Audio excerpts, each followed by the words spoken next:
सीतारामचंद्र भगवान की जय। श्री राधा कृष्ण भगवान की जय।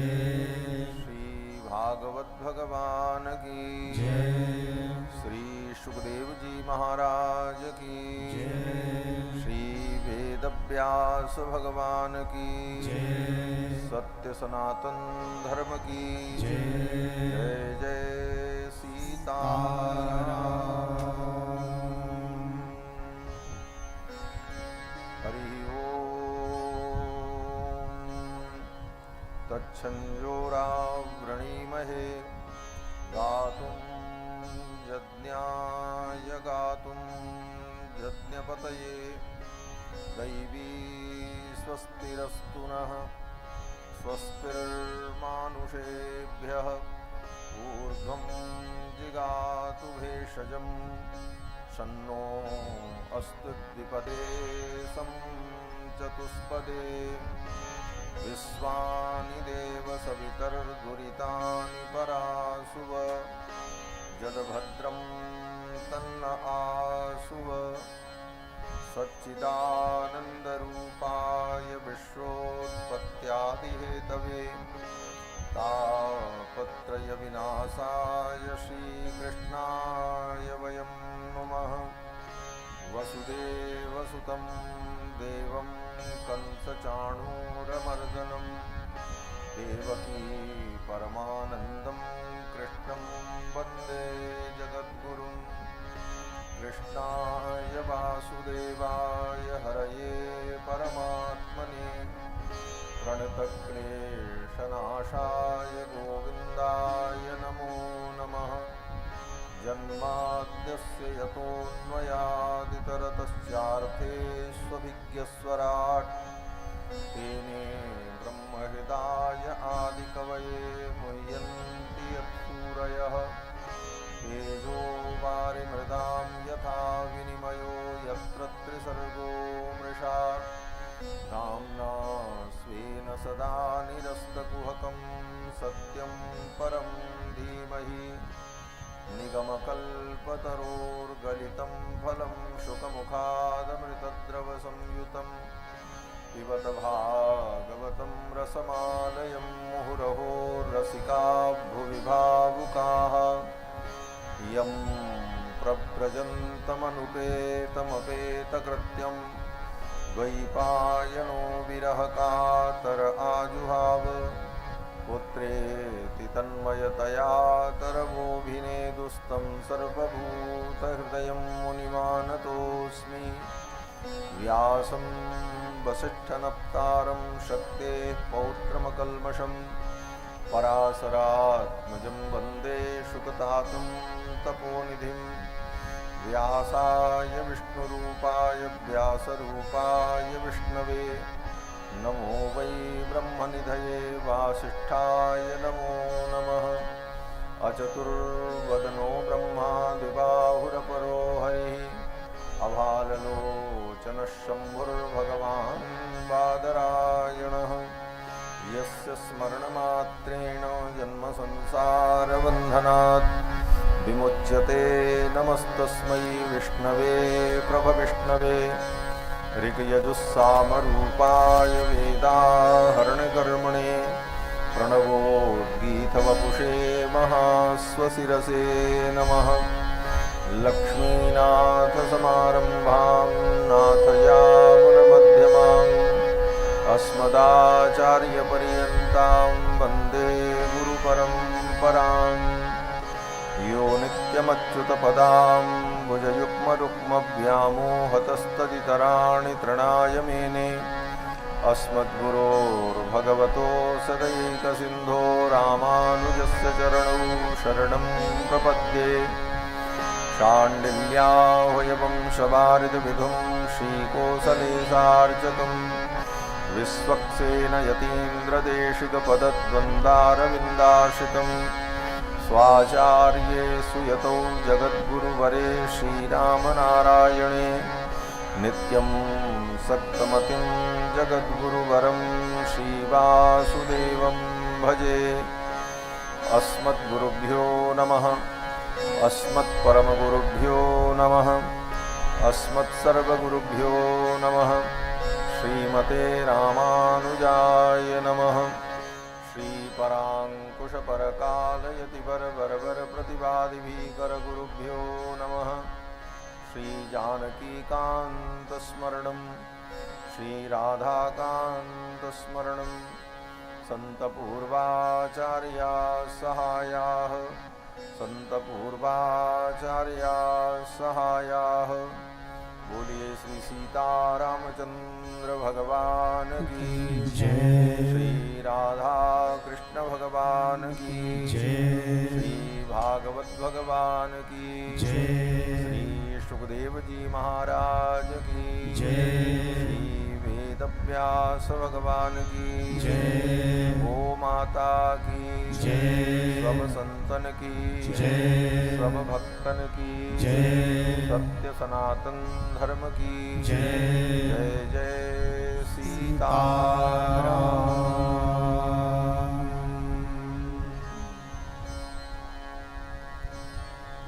भगवान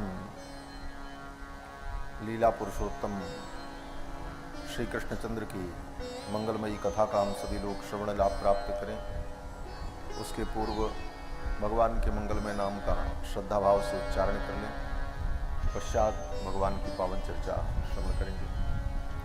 सीताराम सीताराम सीताराम जय सीताराम। सीताराम सीताराम सीताराम जय सीताराम। सीताराम सीताराम सीताराम जय सीताराम। सीताराम सीताराम सीताराम जय सीताराम। सीताराम सीताराम सीताराम जय सीताराम। सीताराम सीताराम सीताराम जय सीताराम। सीताराम सीताराम सीताराम जय सीताराम। सीताराम सीताराम सीताराम जय सीताराम। सीताराम सीताराम सीताराम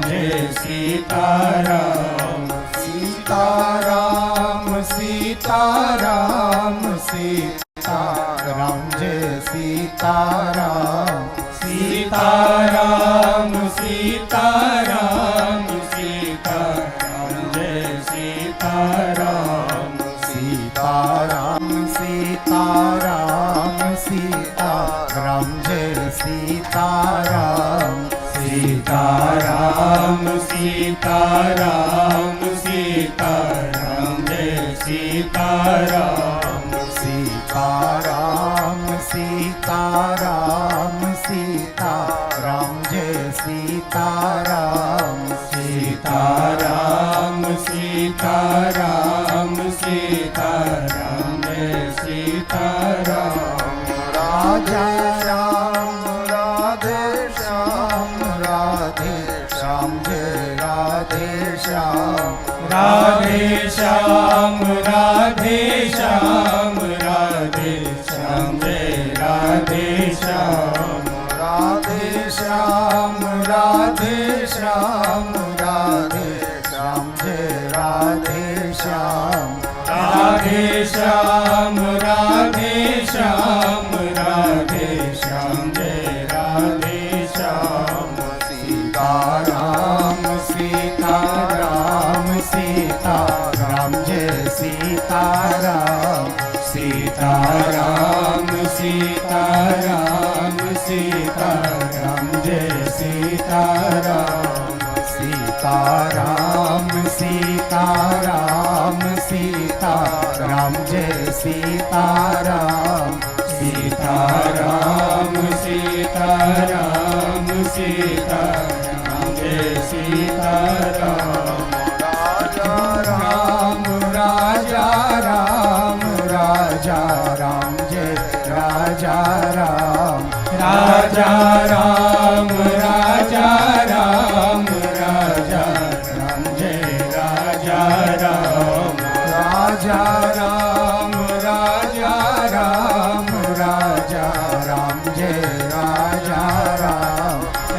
राजा राम राजा राम राजा राम जय राजा राम राधे श्याम राधे श्याम राधे श्याम जय राधे श्याम राधे श्याम राधे श्याम राधे श्याम जय राधे श्याम राधे श्याम राधे श्याम राधे श्याम जय राधे श्याम राधे श्याम राधे श्याम राधे श्याम जय राधे श्याम सीताराम सीताराम सीता राम जय सीताराम सीताराम सीताराम सीता राम जय सीताराम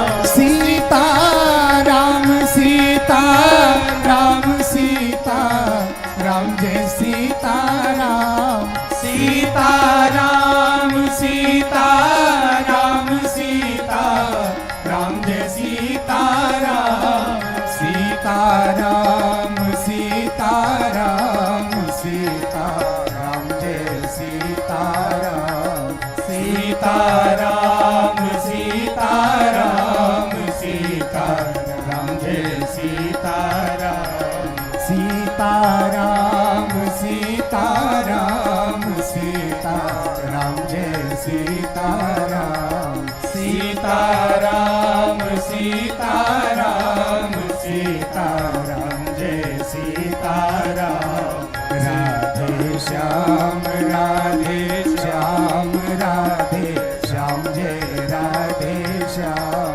राधे श्याम राधे श्याम राधे श्याम जय राधे श्याम राधे श्याम राधे श्याम राधे श्याम जय राधे श्याम राधे श्याम राधे श्याम राधे श्याम जय राधे श्याम सीताराम सीताराम सीता राम जय सीताराम सीताराम सीताराम सीता राम जय सीताराम सीताराम सीताराम सीता राम जय सीताराम सीताराम सीताराम सीता राम जय सीताराम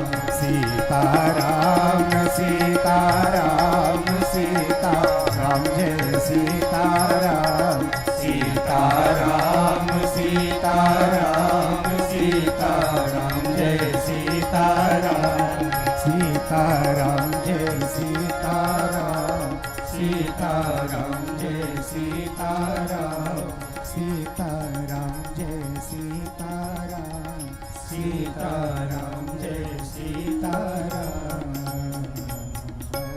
श्री सीतारामचंद्र भगवान की जय परमाध्यक्ष अनंत कोटि ब्रह्मांड नायक सर्वेश्वरेश्वर भगवान पुराण पुरुषोत्तम श्री कृष्णचंद्र जिनकी मंगलमयी कृपा के फलस्वरूप भम भम मत करो, बंद कर दो नहीं तो कथा ही बंद हो जाएगी।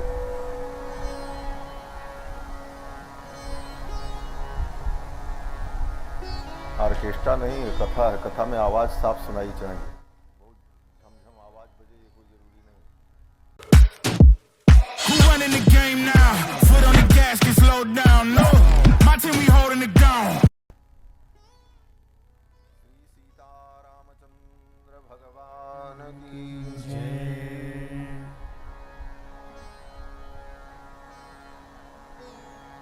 परमाध्यक्ष अनंत कोटि ब्रह्मांड नायक भगवान सर्वेश्वरेश्वर श्याम सुंदर श्री कृष्णचंद्र जिनकी मंगलमयी कृपा के फलस्वरूप श्रीमद्भागवत महापुराण का दिव्य आख्यान हम सभी लोग श्रवण कर रहे हैं। इस कथा के मुख्य यजमान श्री विष्णु पाराशर जी, श्री विष्णु महायज्ञ के यजमान सोबरन सिंह यादव जी, जगदीश्वर धाम सेवा समिति के सभी सदस्यगण, कथा में पधारे हुए सभी श्रद्धालु श्रोता बंधुओं, धर्मानुरागी सज्जनों, श्रद्धामयी माताओं, भगवान श्री हरि की मंगलमयी कृपा के फलस्वरूप श्रीमद् भागवत महापुराण की पावन चर्चा हम सभी लोग श्रवण कर रहे हैं। ये श्रीमद् भागवत महापुराण समस्त उपनिषदों का सार है। सर्व वेदांत सारम ही श्री भागवत मिश्यते। वेदव्यास जी कहते हैं कि समस्त वेदांत का सार श्रीमद् भागवत महापुराण है। वेदांत क्या है? बोले वेदों का जो अंतिम भाग होता है उसी को वेदांत कहते हैं। वेदों के अंतिम भाग में, अंतिम चैप्टर में ब्रह्म तत्व का विवेचन किया जाता है, उसी को उपनिषद कहा जाता है। ईशावास्योपनिषद, कठोपनिषद, बृहदारण्यक उपनिषद, वेद की अलग अलग शाखाओं के संहिता भाग और ब्राह्मण भाग का जो अंतिम अध्याय होता है, अंतिम प्रसंग होता है, उसी को वेदांत कहते हैं। तो वेदांत में परमात्मा के स्वरूप का निर्धारण, परमात्मा के विषय का वर्णन विशेष रूप से किया जाता है। लेकिन वेदांत उन्हीं लोगों को पढ़ने का और समझने का अधिकार होता है जो साधना, तपस्या, आराधना संपन्न हो और द्विजाति संस्कार संपन्न हो।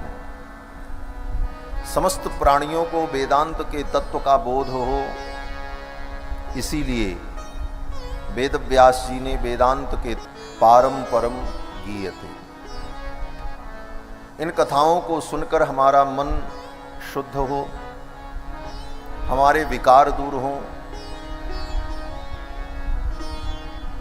काम क्रोधादिक विकार दूर हो, चित्त की शुद्धि हो, हमारा मोह नष्ट हो, भय नष्ट हो। इसी के लिए भगवान की कथा है।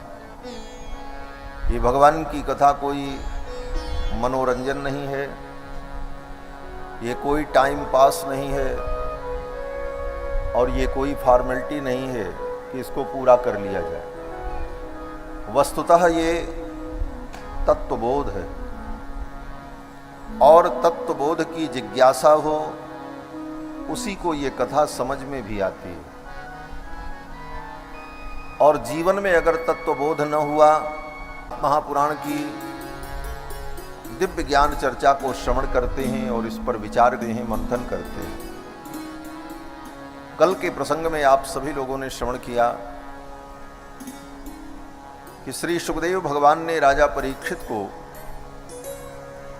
वैराग्य का वर्णन करके सुनाया, भगवान के विराट रूप का वर्णन, भगवान की सूक्ष्म धारणा का वर्णन, भगवान से ही ये संपूर्ण सृष्टि कैसे प्रवर्तमान हुई, इस विषय का वर्णन।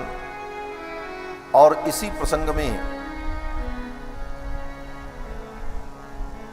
भगवान कपिल का अवतार और भगवान कपिल के द्वारा सांख्य शास्त्र का उपदेश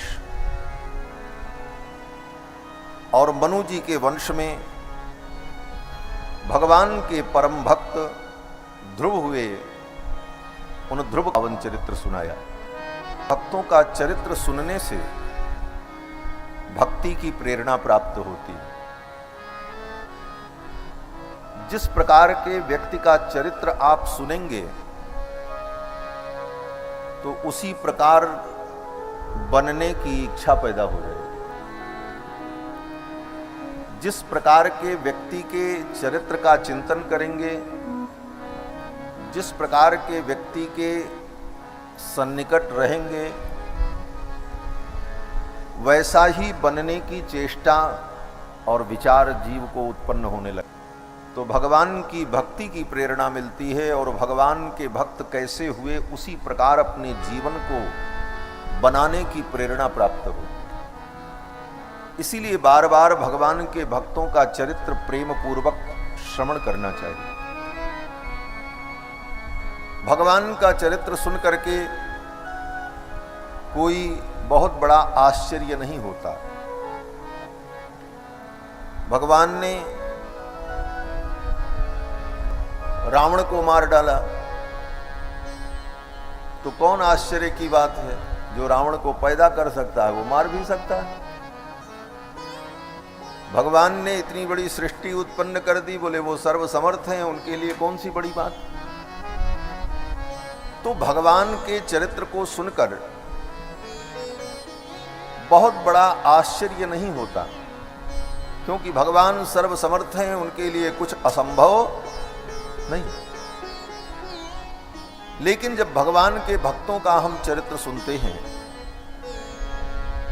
तो हम देखते हैं कि इन्हीं परिस्थितियों में, इसी संसार में, इसी वातावरण में और अनेक प्रकार के संकटों से घिर करके भी वो किस प्रकार भगवान की भक्ति में लगे रहते हैं और उनका उत्कर्ष होता है, उनके जीवन में दिव्यता का आधान होता है, उनके जीवन में दिव्य चमत्कार होते हैं। यह सुन करके हमें प्रेरणा मिलती है कि हम भी इन परिस्थितियों में भगवान की भक्ति के द्वारा ऐसे उत्कर्ष को प्राप्त कर सकते। इसलिए भक्तों का चरित्र विशेष रूप से प्रेरणाप्रद होता है। श्रीमद् भागवत महापुराण में बार बार श्री सुखदेव भगवान ने अनेक महान भक्तों का चरित्र वर्णन किया है। यद्यपि केवल भगवान के भक्त का चरित्र वर्णन संभव नहीं है, कहीं भी भगवान के भक्त के चरित्र का वर्णन होगा तो उसमें भगवान का चरित्र आ ही जाएगा, और भगवान का चरित्र अगर वर्णन किया जाए तो उसमें भक्त का चरित्र आ जाएगा। भक्त चरित्र के बिना भगवान का चरित्र नहीं हो सकता, और भगवान के चरित्र के बिना भक्त का चरित्र नहीं हो सकता। परंतु प्रधानता जहां पर भगवान की हो वहां भगवान का चरित्र, भगवान की कथा, और जहां भक्तों की प्रधानता हो उसे भक्तों का चरित्र, भक्तों की कथा कही जाती है। श्रीमद् भागवत महापुराण में भक्त भगवान दोनों की कथाओं का वर्णन श्री सुखदेव जी ने बड़े विस्तार से किया है। श्री मनु जी महाराज, स्वयंभू मनु, उनके पुत्र महाराज उत्तानपाद हुए। उत्तानपाद बड़े धर्मात्मा थे। उनकी दो पत्नियां सुनीति और सुरुचि। बड़ी पत्नी का नाम सुनीति और छोटी पत्नी का नाम सुरुचि। छोटी पत्नी सुरुचि में अधिक प्रेम होने के कारण महाराज अपनी बड़ी पत्नी सुनीति का अनादर करते थे।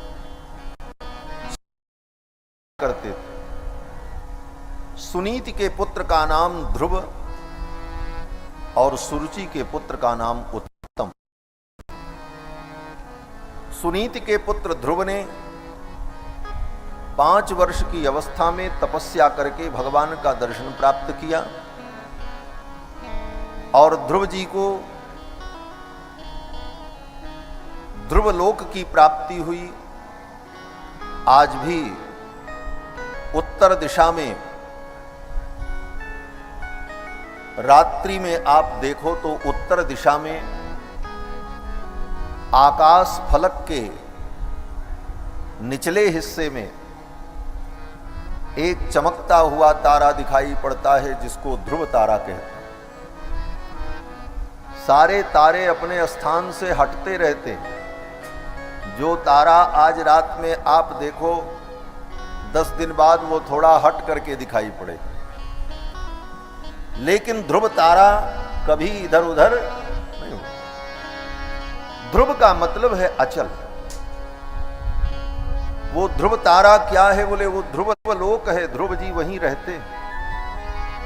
भगवान ने उनके लिए एक अलग ध्रुव लोक बना दिया और आज भी आकाश मंडल में वो चमक रहे भगवान की भक्ति के प्रताप से। 1, 2, 3 सेकंड भी नहीं लगे और नावी यूपीआई से ये हो गया पेमेंट और मिल गया 100 रुपए तक का रिवॉर्ड। अब चाहे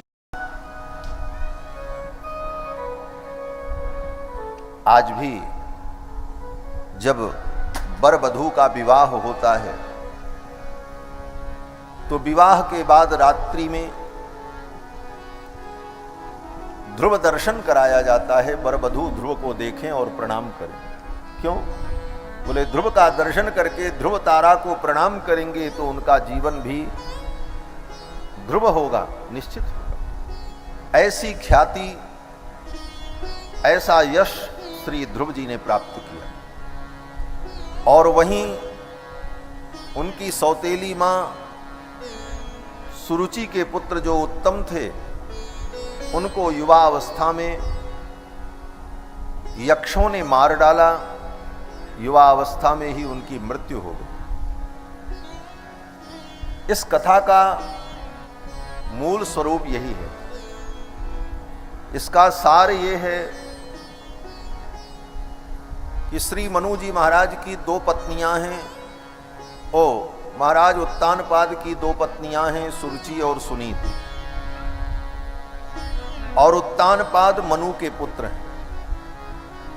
हम आप सब मनु के पुत्र हैं। हम सब मनु की संतान हैं। और जो मनु की संतान होता है उसी को मानव कहा जाता है। हम आप सब मानव हैं, मनु की संतान है। और मनु के संतान का नाम क्या है? बोले उत्तानपाद। उत्तानपाद का मतलब होता है जिसका पाद माने पैर, जिसका पैर ऊपर हो उसको कहते हैं उत्तानपाद। तो हमारा आपका पैर तो ऊपर नहीं है। कहते हैं मनुष्य योनि में जब जीव आता है तो इसका पैर ऊपर रहता है, सिर नीचे रहता है। अन्य योनियों में, तिर्यक योनियों में पैर नीचे की तरफ रहता है। लेकिन मानव योनि में जब जीव मां के गर्भ में आता है तो उसका पैर ऊपर रहता है, सिर नीचे रहता है। सिर हेट ऊपर चरण संकट बात नहीं पूछत को। गोस्वामी तुलसीदास जी महाराज विनय पत्रिका में कहते हैं कि जीव गर्भ में उल्टा लटका रहता है, पैर ऊपर सिर नीचे, और भगवान से प्रार्थना करता है, हे प्रभु इस गर्भवास से मैं बाहर जाऊंगा तो हे प्रभु आपका भजन करूंगा और दूसरा कोई काम नहीं करूंगा। अब जग जाई भजऊं चक्रपाणी। जीव गर्भ में भगवान से प्रार्थना करता है कि अब संसार में जाकर के हे प्रभु आपका मैं भजन करूंगा। यही कह करके हम आप सब आए हैं गर्भ में। भगवान को यही वचन दे करके हम आप सब आए हैं। गर्भोपनिषद में भी वर्णन है कि जीव भगवान में से प्रार्थना करता है कि यद योनेह प्रमुच्चे हम प्रपद्ये पुरुषोत्तमम। अगर इस योनि से मैं बाहर जाऊंगा और ये मानव जीवन हमें मिला तो प्रपद्ये पुरुषोत्तमम, पुरुषोत्तम भगवान की मैं प्रपत्ति करूंगा, उनकी शरणागति करूंगा, उनका भजन करूंगा। यही कह करके हम सब इस संसार में आए, लेकिन सब भूल गए। वादा किया भगवान से और उस वादा को भूल गए, वादा खिलाफी की। और जो हम कर रहे हैं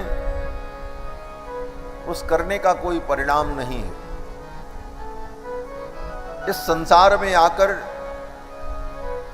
वैराग्य संपन्न होकर भगवान के चरणों का चिंतन करना, यही सार है बस। और यही प्रतिज्ञा करके जीव आता है। इसलिए जीव मात्र, मनुष्य मात्र उत्तानपाद है। और इस मनुष्य रूपी उत्तानपाद की दो पत्नियां हैं। दो पत्नियां माने दो विचारधाराएं। एक का नाम सुनीति है और एक का नाम सुरुचि है। सुनीति का मतलब सुंदर नीति, धर्म की नीति, और दूसरा सुरुचि, सुंदर रुचि। ये मानो अपने जीवन में कोई भी कार्य करता है तो दो विचारों से करता है, या तो सुंदर नीति धर्म की नीति के अनुसार चलता है अथवा अपनी रुचि के अनुसार चलता है, जो उसकी रुचि हुई वो करता है। फिर इन दोनों विचारधाराओं के सेवन का फल भी अलग अलग होता है। सुनीति का सेवन किया तो उसका फल क्या हुआ, बोले ध्रुव हुआ। सुनीति के पुत्र ध्रुव है।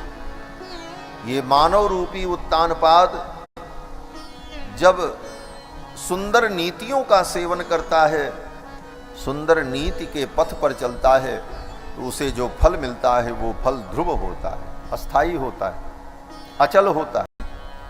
लेकिन नीतियों को छोड़कर, धर्म को छोड़कर अपनी रुचि के अनुसार कार्य करता है, जो उसे अच्छा लगे। तो सुरुचि के पुत्र का नाम क्या है, बोले उत्तम। उसे जो फल मिलता है देखने में उत्तम होता है, उसे प्रिय भी लगता है, लेकिन वो अस्थाई नहीं होता। उत्तम को गंधर्वों ने मार डाला, युवा अवस्था में ही उत्तम की मृत्यु हो गई। तो इस कथा का तात्विक विवेचन यही है कि हम आप मनुष्य ही उत्तानपाद हैं, और सुंदर नीति और सुंदर रुचि ये दो हमारी विचारधाराएं हैं।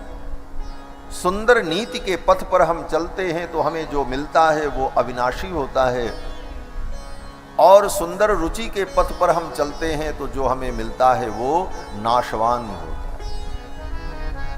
ये कथा का विज्ञान है। और इस कथा का जो भावात्मक पक्ष है, लीला का स्वरूप है, वो ये है कि एक दिन महाराज उत्तानपाद के पुत्र ध्रुव जी महाराज कहीं से खेलते हुए राज दरबार में आए। महाराज उत्तानपाद अपनी पत्नी सुरुचि के बगल बैठे थे और सुरुचि के पुत्र को गोद में लेकर उसका दुलार कर रहे थे, लाड कर रहे थे। 5 वर्ष के ध्रुव जी ने देखा तो ध्रुव ने सोचा कि मैं भी पिता की गोद में बैठूं और पिताजी मेरा भी लाड दुलार करें। और सहज भाव से ध्रुव जी जाकर के पिता की गोद में बैठ गए। बगल में बैठी हुई सौतेली मां को अच्छा नहीं लगा, ये तो मेरे सवत का पुत्र है। हाथ पकड़ करके ध्रुव जी का घसीट करके पिता के गोद से नीचे उतार दिया और डांट लगाई। सुरुचि ने कहा कि नवत्स निपतेर धृष्ण्यम भवाना रोढ़ुमर्हति। हे पुत्र, तुम इस राज सिंहासन पर नहीं बैठ सकते, इनकी गोद में बैठने का तुम्हें अधिकार नहीं है। ध्रुव जी ने कहा मैं भी इनका बेटा हूं, ये मेरे पिता हैं, मेरा अधिकार क्यों नहीं है? तो सौतेली मां ने कहा कि न गृहीतो मया यत्वं कुक्ष्वावपि नृपात्मजः। हे राजपुत्र, यद्यप तुम राजा के पुत्र हो, परंतु मेरी कोख से पैदा नहीं हुए, इसलिए तुम इनकी गोद में बैठने के अधिकारी नहीं हो। इस राज सिंहासन के उत्तराधिकार के तुम अधिकारी नहीं हो, क्योंकि तुम्हारा जन्म मेरे गर्भ से नहीं हुआ। ध्रुव जी ने कहा तो मुझे क्या करना पड़ेगा कि मुझे इनकी गोद प्राप्त हो, इनका उत्तराधिकार प्राप्त हो? सौतेली मां ने कहा जाओ जाकर के तपस्या करो, और तपस्या से भगवान नारायण जब प्रसन्न हो जाएं तो उनसे वरदान मांगो। क्या वरदान मांगो? बोले मेरा अगला जन्म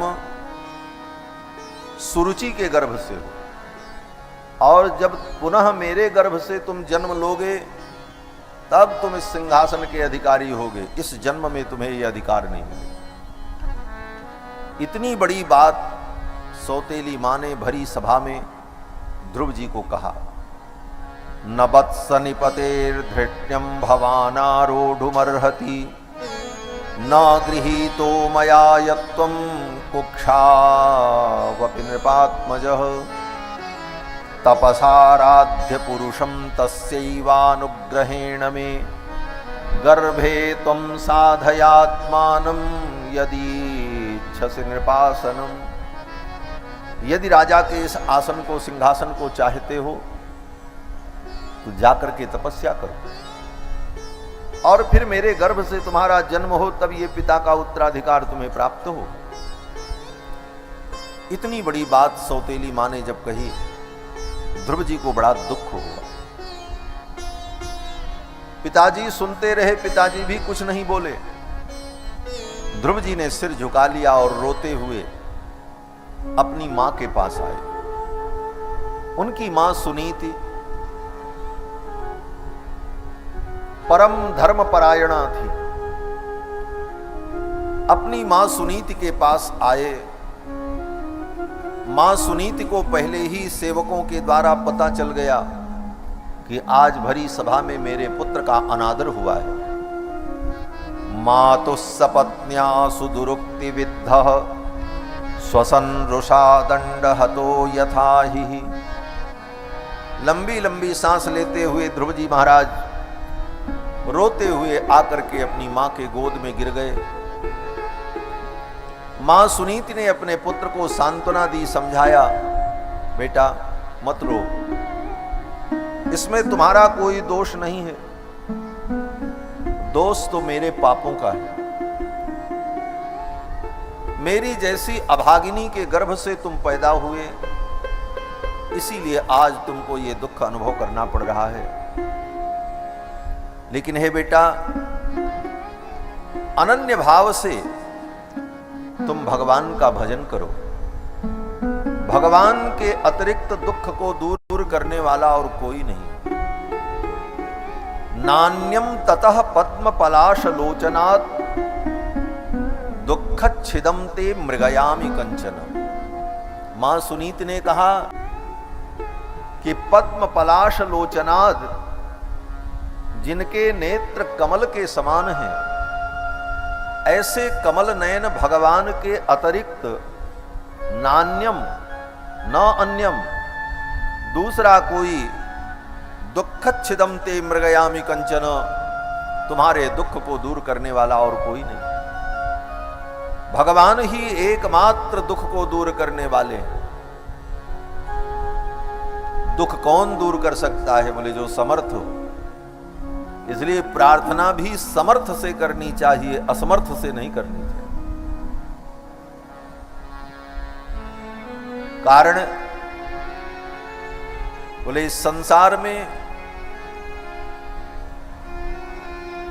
मां दुख दूर कर देगी, बोले मां में भी वो सामर्थ्य नहीं। एक मां कुंती भी थी, जिन्होंने अपने नवजात शिशु कर्ण को ले जाकर नदी के तट पर फेंक दिया। आज भी दुनिया में बहुत सी ऐसी माताएं होती हैं कि लोक लज्जा के भय के कारण, संसार में अपयश के भय के कारण अपने नवजात शिशु को फेंक करके चली आती। कैसे कहोगे कि मां रक्षक है, पिता रक्षक है? बोले एक पिता हिरण्यकश्यपु भी था, जिसने अपने पुत्र को मारने के लिए कोई उपाय बाकी नहीं रखा। भाई रक्षक हैं? बोले एक भाई रावण भी था, जिसने अपने भाई को मार करके निकाल दिया। पुत्र रक्षक होगा? बोले एक पुत्र कंस भी था, जिसने अपने बाप को ही उठा करके जेल में डाल दिया। संसार में कोई किसी का रक्षक नहीं है। बोले देवता रक्षा करेंगे। बोले जो देवता अपनी रक्षा नहीं कर सकते वो तुम्हारी क्या रक्षा करेंगे। रावण जब गदा लेकर के पहुंचा स्वर्ग में तो देवता भी स्वर्ग छोड़ करके भाग गए। देवन तके मेरे गिर खोहा आवत देखो। देखा रावण को आते हुए। रावण गदा लेकर के जब आया, अट्टहास किया तो स्वर्ग छोड़ करके देवता भाग गए। और अपनी रक्षा के लिए वे देवता भी भगवान से ही प्रार्थना करते हैं। जय जय सुरनायक जन सुखदायक प्रणत पाल भगवंता गोदुज हितकारी जय असुरारी सिंधु सुता।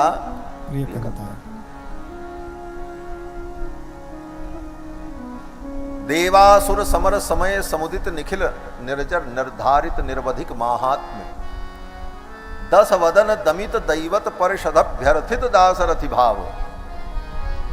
10 वदन रावण के द्वारा देवताओं की परिषद का जब दमन हुआ,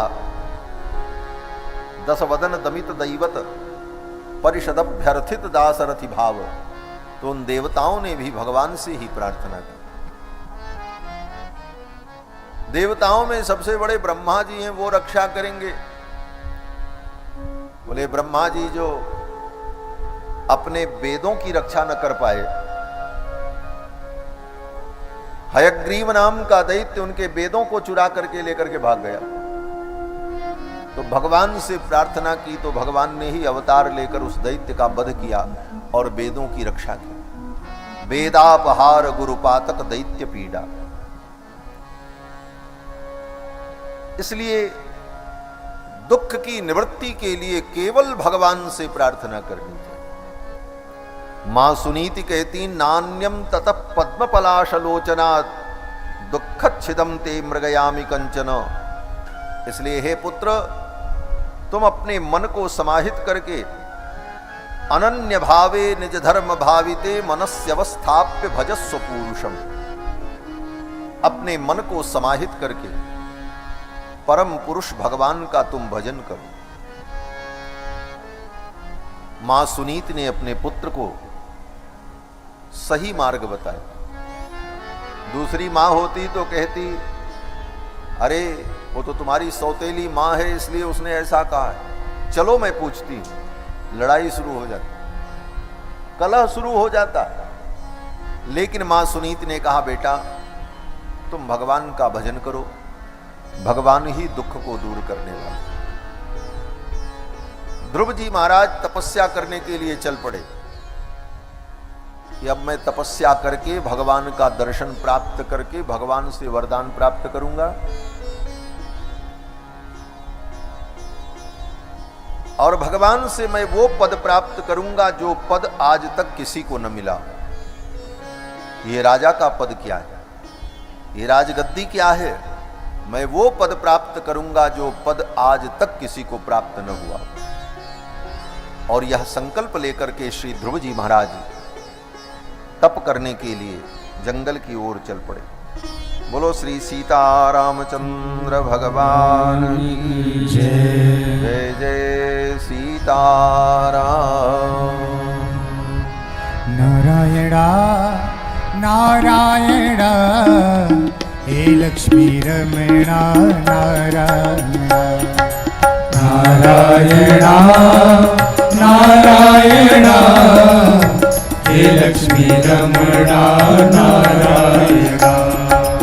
नारायणा नारायणा हे लक्ष्मी रमणा नारायणा। नारायणा हे रमणा नारायणा। हे राघवा हे राघवा हे राघवा हे राघवा। जानकी वल्लभ श्री राघवा।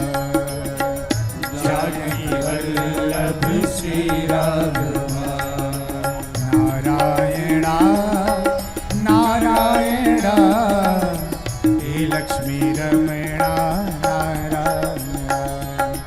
नारायणा नारायणा हे लक्ष्मी रमणा नारायणा।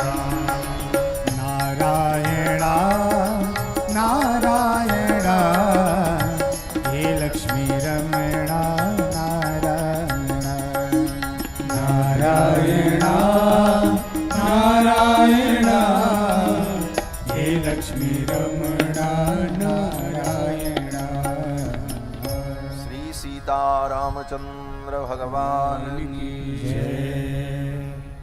महत सौभाग्य।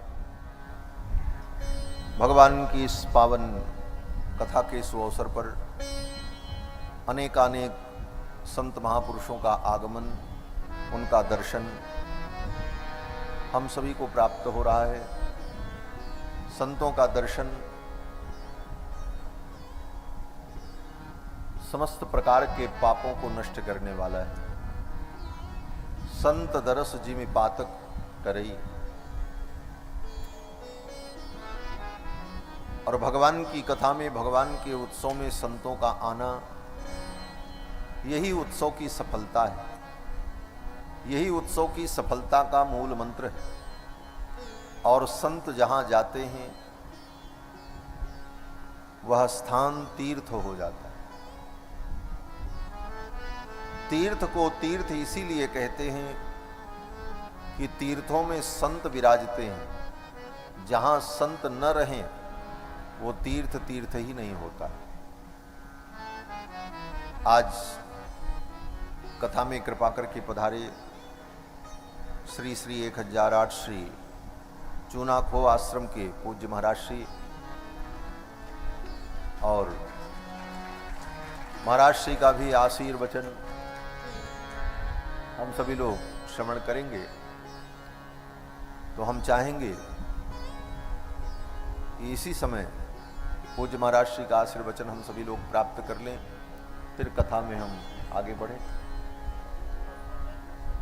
महाराज जी कह रहे हैं थोड़ा पहले सुन लें तब फिर ठीक।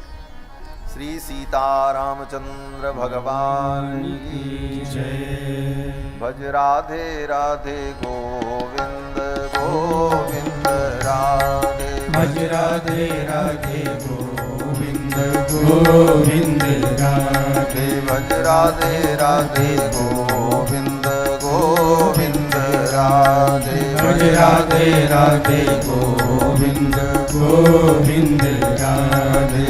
गोविंद राधे गोपाल राधे।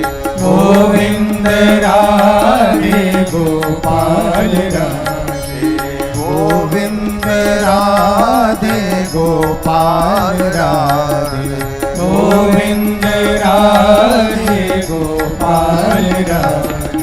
भज राधे राधे गोविंद गोविंद राधे। भज राधे राधे गोविंद गोविंद राधे। भज राधे राधे गोविंद गोविंद राधे। भज राधे राधे गोविंद गोविंद राधे। भज राधे राधे गोविंद गोविंद राधे। गोविंद राधे गोपाल राधे। गोविंद राधे गोपाल राधे। बोलो श्री गोविंद भगवान की जय। जय जय सीताराम।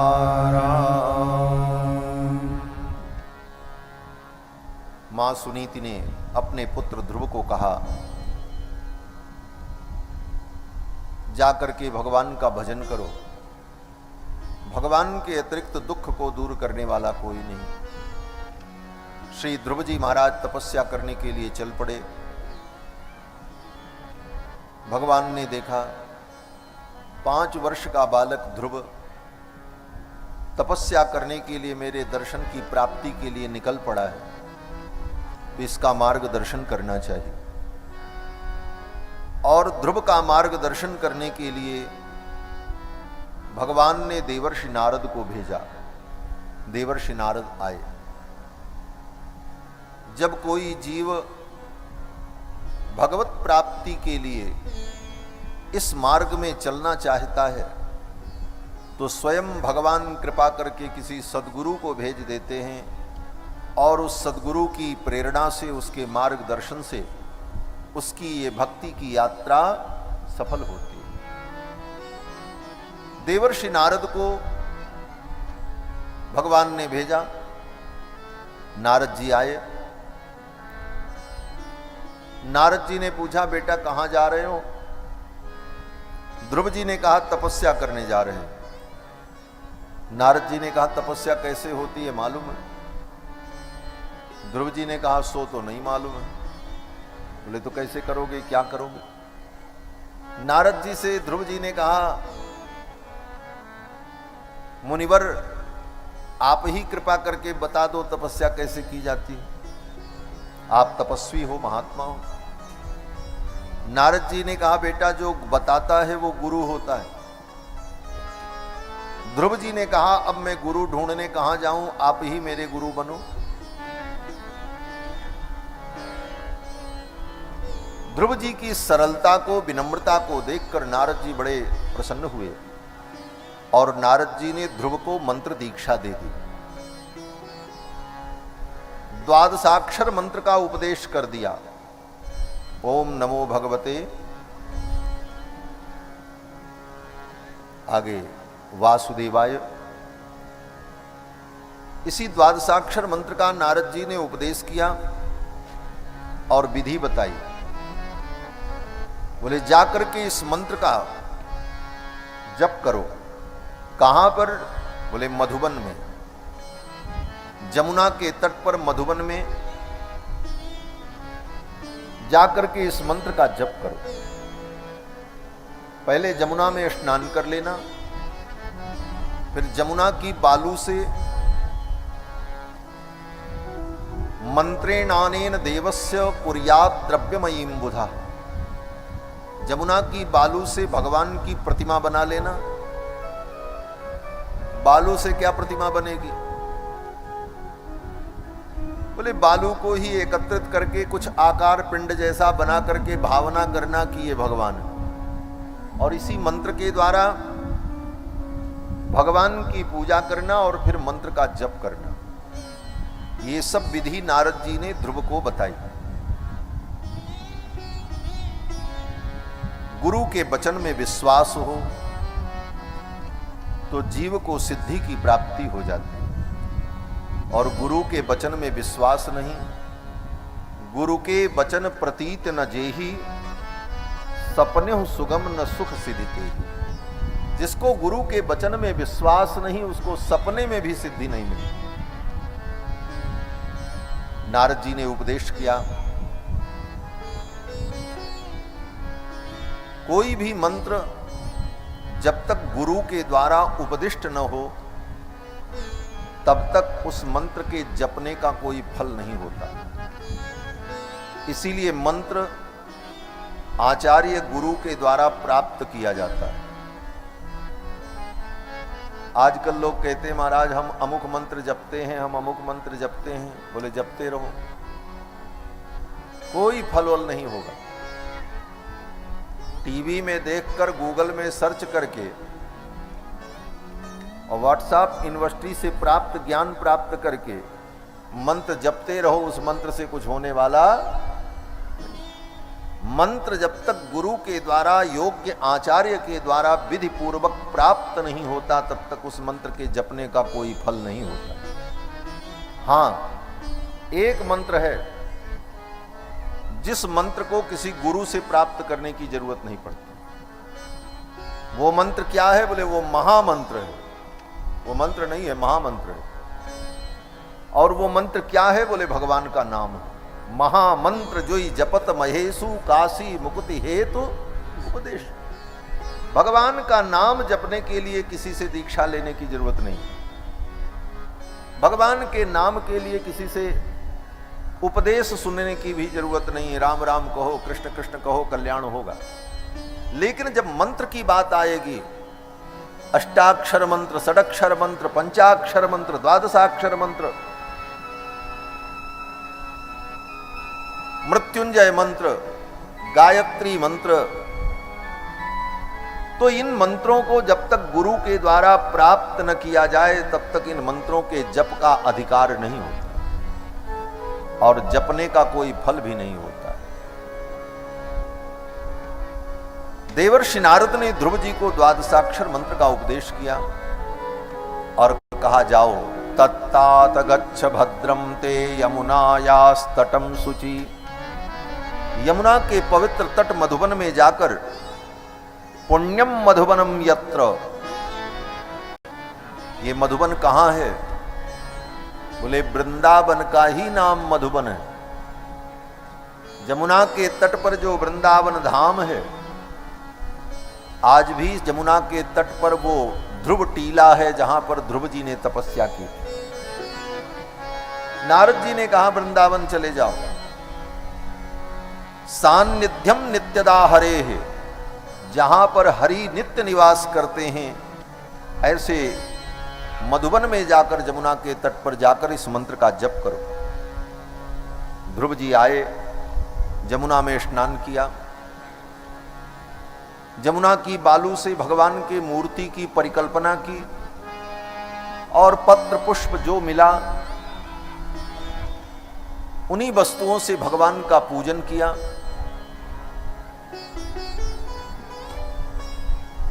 और जंगल में जो कंदमूल मिला,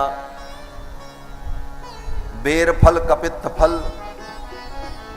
वही भगवान को भोग लगाया और प्रसाद पा लिया और जमुना जल पीकर मंत्र का जप करने लगे। भगवान हरि का ध्यान किया और मंत्र का जप करने लगे।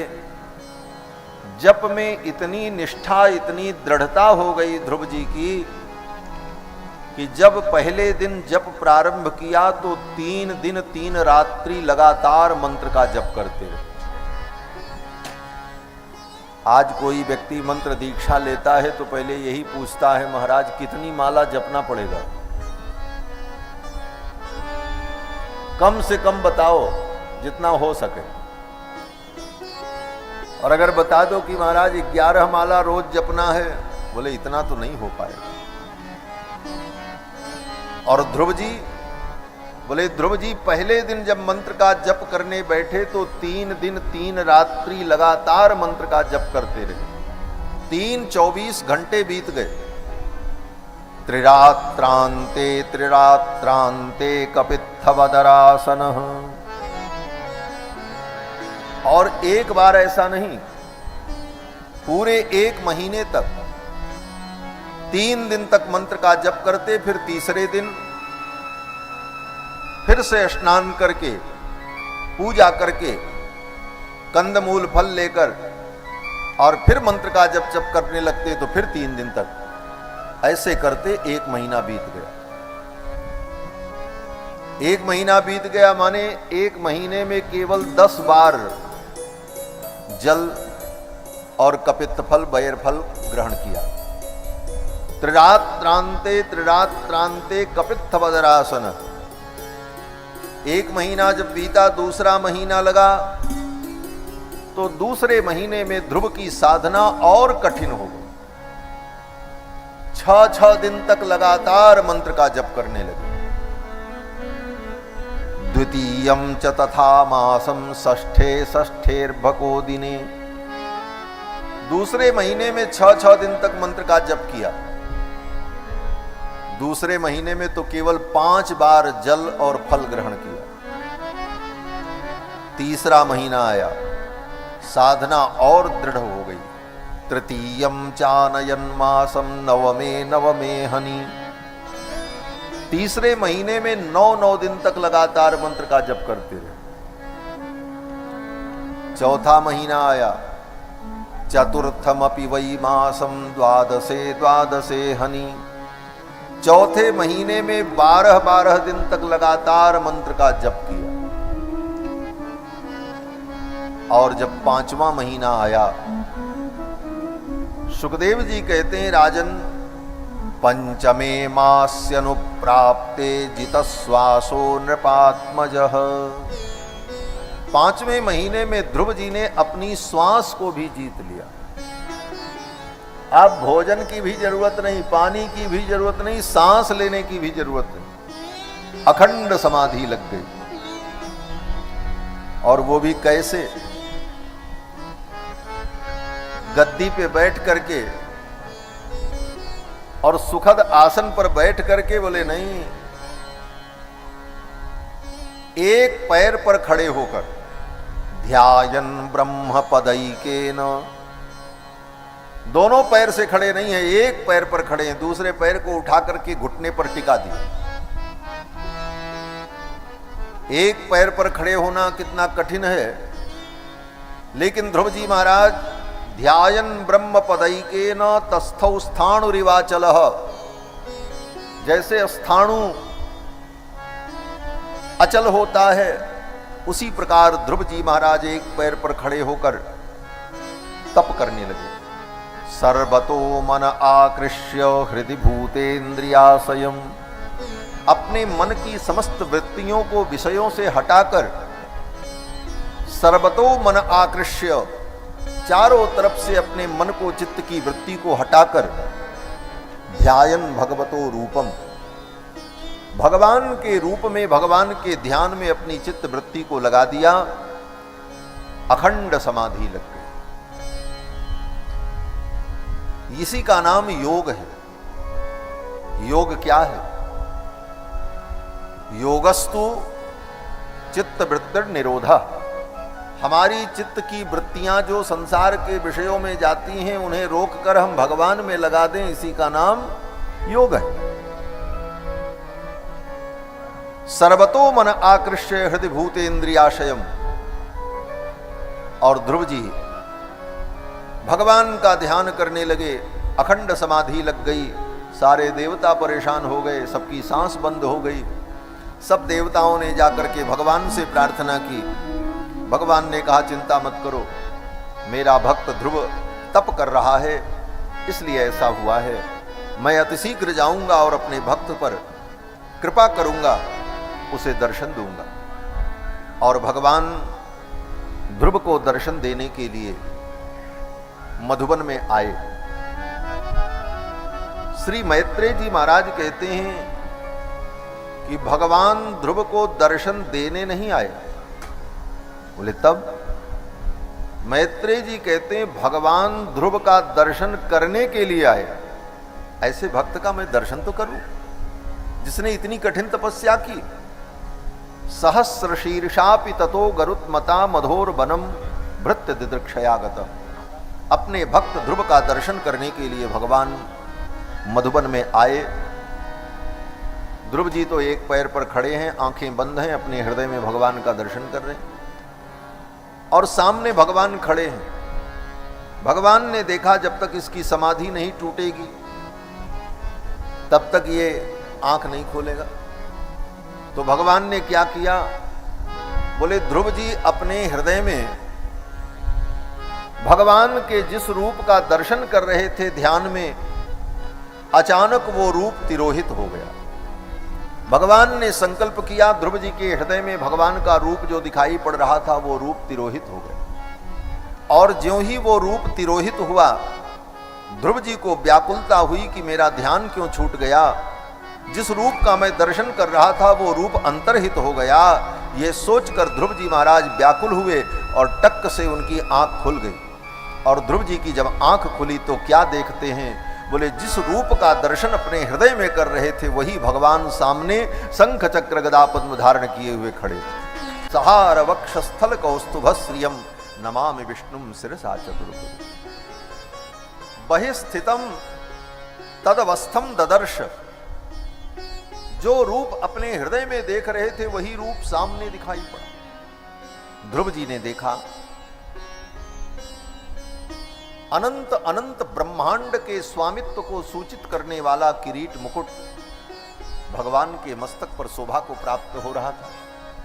कानों में मकराकृत कुंडल, भगवान की गभुआरी अलकावली, अष्टमी के चंद्रमा के समान भगवान का सुंदर ललाट, ललाट पर ऊर्ध्वपुंड्र की रेखा, कर्णांत लोलेक्षण कजरारे नेत्र, सुंदर सुचिक्कन कपोल, भगवान के सुमधुर अधर, जिन अधरों की अरुणिमा को देखकर, जिन अधरों की लालिमा को देखकर आर्य ललनाएं अपने आर्य चरित्र से विचलित हो जाएं, ऐसे भगवान के सुमधुर अधर, भगवान के दिव्य स्कंध, कंधे पर सुंदर यज्ञोपवीत, शंख के समान भगवान की सुंदर ग्रीवा, गले में कौस्तुभ मणि, मणिमाला, कमल पुष्प की माला, वैजयंती की माला, कंधे पर दिव्य चमकता हुआ पीतांबर, ऊपर की दोनों भुजाओं में शंख चक्र,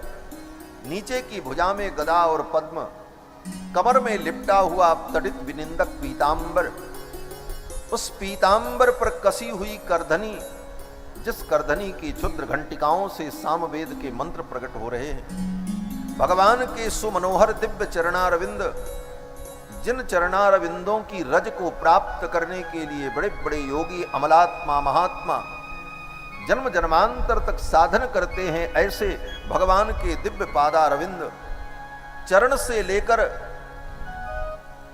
मस्तक पर्यंत भगवान के दिव्य मनोहर रूप को देख करके ध्रुव जी महाराज तो गदगद। ध्रुव जी ने सोचा, भगवान मेरे सम्मुख खड़े हैं, मैं इनकी क्या स्तुति करूं। भगवान का नाम स्तुत्य है। विष्णु सहस्त्र नाम में भगवान का एक नाम स्तुत्य है। स्तुत्य का मतलब जिनको स्तुति प्रिय है, जो स्तुति करने के योग्य हैं, और भगवान की स्तुति करनी चाहिए। ध्रुव जी ने सोचा, मैं भगवान की स्तुति कैसे करूं, क्या करूं। क्यों? बोले 5 वर्ष के ध्रुव जी महाराज, अभी तो विद्यालय भी नहीं गए थे, अभी तो खेलने की उम्र थी, अक्षर ज्ञान भी नहीं हुआ है, काव्य की रचना करने की क्षमता नहीं है, और नारद जी ने मंत्र का उपदेश किया, बाकी कोई स्तुति बताई नहीं नारद जी ने। भगवान सामने खड़े हैं। ध्रुव जी सोचने लगे, मैं भगवान की स्तुति कैसे करूं। ध्रुव के मनोभाव को भगवान जान गए और भगवान ने अपने ज्ञानमय शंख को ध्रुव के गाल में सटा दिया। भगवान